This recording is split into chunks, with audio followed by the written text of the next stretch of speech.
Hi, I'm John Maxwell.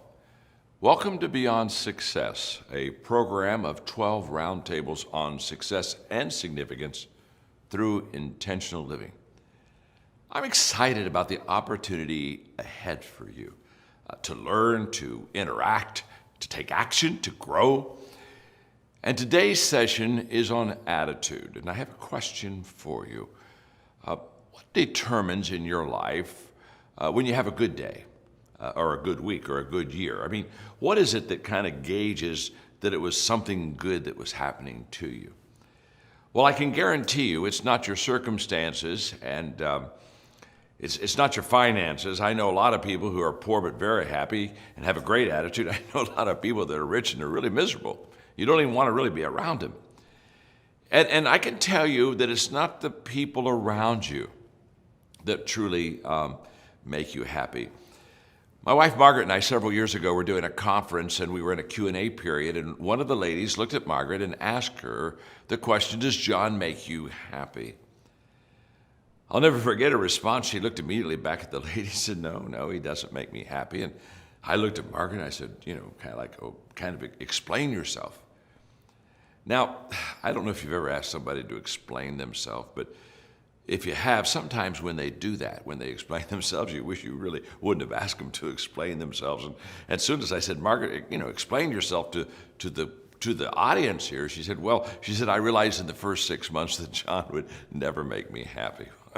And you can tell we're not going the right way. We're going downhill kind of fast. And then she said, because for the first 6 months of our marriage, that's exactly what I expected him to do, make me happy. I was teaching in school, and he was in his first pastorate, and I'd come home from school and say, we'll have dinner together, and he'd call me from the hospital, and somebody had a wreck, and he wasn't going to be able to come home for dinner, or I was coming home, and I was having to grade papers, and stuff just kept getting in the way, and I kept saying, he'll make me happy, he'll make me happy, he'll make me happy. And then about 6 months into the marriage, she said, I one day awakened myself and realized the only person that could make me happy is me. And then she said, the moment that I determined that it was my responsibility to make me happy, it was my responsibility to have the right attitude about me, she then looked at me and smiled and said, and John has added immeasurably to my happiness. That was close, wasn't it? What Margaret was saying is what I want every one of us to understand, and that is that the only person that can control your attitude is you. You're in total control of it. And the world that you see right now is colored by the attitude that you have. And I tell people all the time, and this is exciting to me to share this with you. The fastest way for you to change your life is to change your attitude. I think all of us have times in our life where we say, I need to make a change in it. And when people come to me and talk to me about that, I look at them and I smile and I say, the biggest and the quickest way to change your entire life is to change the attitude you have. And I call my attitude the difference maker. And what I mean by that is the fact that attitude isn't everything, but it's the main thing. It's the thing that allows us to change the way we see others and the way we see ourselves. And when I talk about the fact that it's not everything, please understand, there are people who will tell you that everything is attitude, but it's not. I mean, attitude won't make up for incompetence. If you're incompetent, it's not going to help you keep your job just because you have a good attitude. I guess the good news is when you get fired, you'll still be happy. I don't know, but it isn't going to make up for some. It isn't going to make up for the lack of experience that you have in your life. But attitude is the one thing in your life that when you're close, it's going to put you over the top. I mean, just think about it for a moment. If you're going to hire two people and both of them had great experience, both of them had great skill level, but one had a great attitude, one had a poor attitude, who are you going to hire? You're going to hire the person with a good attitude. It was the difference maker. It gives you that positive edge in your life if it's a good attitude. Now, the great news that I have for you is that your attitude and my attitude is a choice. And you and I are responsible for that choice. And to be honest with you, I run into a lot of adults, they don't understand that. Somehow they think that the attitude that they have right now was given to them by someone else. Well, if you had my boss, you wouldn't like your job, and you'd have a bad attitude. If you lived with my spouse, you wouldn't have a good attitude. People don't give you a bad attitude. You give it to yourself, and you're responsible for it. When I was a little child, my favorite story as a little kid was the little engine that could. And it was all about this little engine that had to climb a big hill, and no one thought that engine had a chance, that little train, to get up to the top. But that little guy says, I think I can, I think I can, I think I can, I think I can.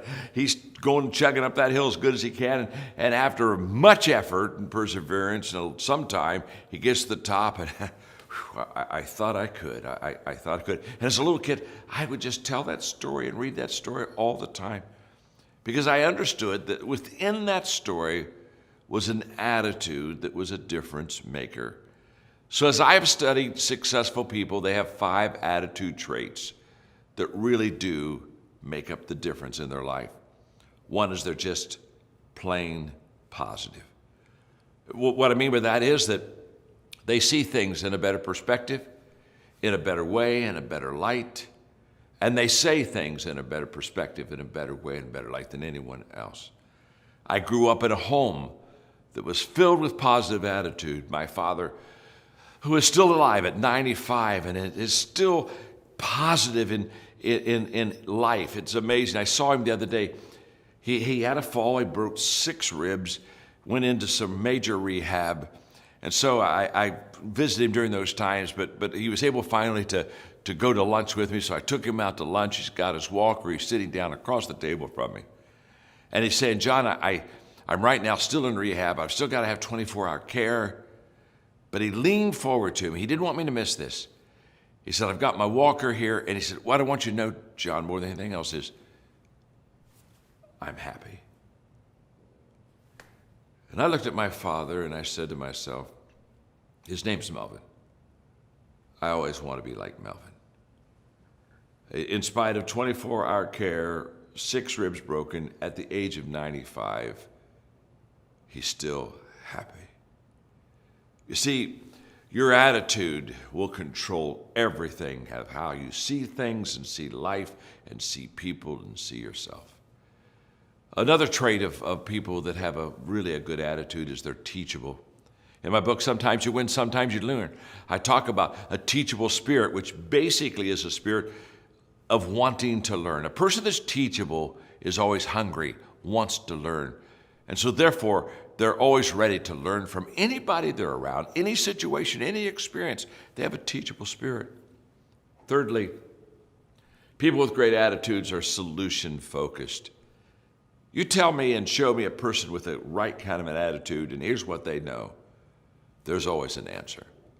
There's an answer. And they're going to find it, and they're going to figure it out. And they don't have it now, and that's okay, because they still believe there's always an answer. And that belief of always an answer allows them to be persistent and overcome obstacles and barriers. And they find opportunity, because what I discovered many times is that surrounding opportunity is all kind of problems and obstacles. Opportunity never stands alone with welcome arms saying, there's nothing to pay here, there's nothing to do here, just come, it's easy for you. There's always a price to pay and a barrier to climb over. Number 4, people with a great attitude are persistent. What I mean by that is the fact that they're never down. They're either up or they're getting up. What that means is they get knocked down, but they don't stay down. They're always ready to rise up and meet another day with a good attitude. And finally, I think that people with great attitude are grateful. They have what I call an attitude of gratitude. And what I mean by that is very simple, that they realize that God is their source, and that the things that they have in life are a blessing to them, and they look at them as a blessing. When our grandchildren were really small, we did a little Thanksgiving program, and my little grandson, John, his part of the Thanksgiving program was to memorize some stuff on attitude and on gratitude and how he was grateful at Thanksgiving. He had 3 or 4 lines, and he was trying to get it, but he wasn't getting it really good. And finally came to me and said, Papa, he said, this gratitude stuff is exhausting. It's just exhausting. It's hard for me to know all this stuff. Well, it may be exhausting, but it's the only way to live, because it's the way for us to understand that every good and perfect gift comes from God and from others around us. You see, we cannot control our circumstances, but we can control our choices. And I would encourage you today, right now, at this moment, choose a positive attitude, because it's a difference maker. It's a difference maker for you. It's a difference maker for me. It's a difference maker for every person that's with you today at your round table. So now let's just take a moment and see what's coming up. You see, after each lesson, there will be a round table on that day's subject. For example, I just taught you on attitude, and so you're going to go into a round table where you're going to talk about attitude. And I want you to talk honestly about yourself. You're among friends, just, the good, the bad. Here's where my attitude really is good. Here's where my attitude's really bad. And as you're sitting in that round table, listen to others, because every person at that table has something that they're going to teach you. You're going to learn from each other and from each other's experiences. And as you're listening and as you're learning, I want you to choose what you're going to apply. What fits for my life? What do I need to take away from this round table discussion? And most important, take action. Because that's where change occurs. Change doesn't occur when I think about it or even when I talk about it. It's when I do it. All transformation is a result of action. So that's where change occurs. So be sure that at the end of the round table, there's something that you're going to do immediately that'll make your life a little bit better in this area of attitude. So enjoy today's round table.